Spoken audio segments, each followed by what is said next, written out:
పార్థాయ ప్రతిబోధితాం భగవతా నారాయణేన స్వయం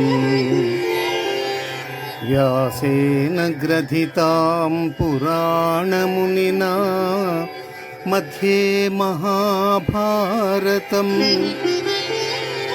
అద్వైతామృతవర్షిణీం భగవతీం అష్టాదశాధ్యాయినీ అంబా త్వామనుసంధామి భగవద్గీతే భవద్వేషిణీం భగవద్గీతే భవద్వేషిణీం. భగవద్గీత మహాభారతము యొక్క సమగ్ర సారాంశం.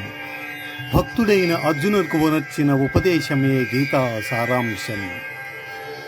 భారత యుద్ధము జరగరాదని సర్వవిధములా భగవానుడు ప్రయత్నించెను. కాని ఆ మహానుభావుని ప్రయత్నములు వ్యర్థములాయను. అటు పిమ్మట శ్రీకృష్ణుడు పార్థునకు సారథి అయింది.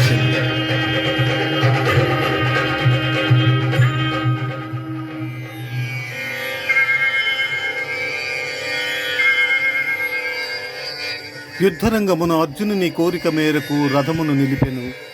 అర్జునుడు ఉభయ సైన్యములలో గల తండ్రులను, గురువులను, మేనమాములను, సోదరులను, మనుమలను చూచి హృదయము ద్రవించి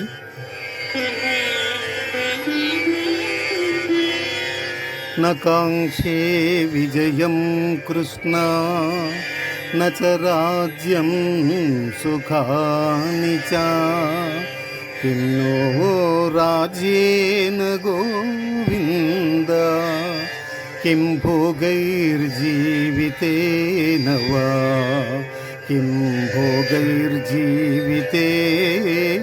వా. స్వజనమును చంపుటకు ఇష్టపడక నాకు విజయము వలదు, రాజ్యసుఖము వలదు అని ధనుర్బాణములను కింద వైచి దుఃఖితుడైన అర్జునుని చూచి శ్రీకృష్ణ పరమాత్మ అశోచ్యాన వ్యశోచస్త్వం ప్రజ్ఞావాదాంశ భాషసే గతాసూన గతాసూంచ నాను శోచంతి పండితాః నాను శోచంతి పండితాః. దుఃఖింపతగని వారిని గుర్చి దుఃఖించుట అనుచితము.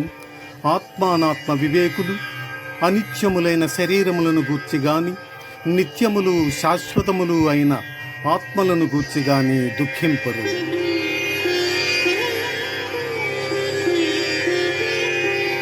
దేహినోస్మిన్ యథా దేహే కౌమారం యవనం జరా తథా దేహాంతర ప్రాప్తి ధీరస్తత్ర న ముహ్యతి.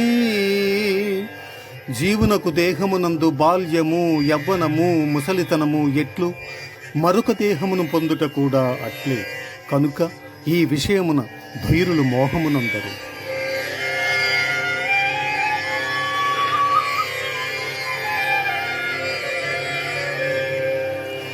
వాసాంసి జీర్ణాని యథా విహాయ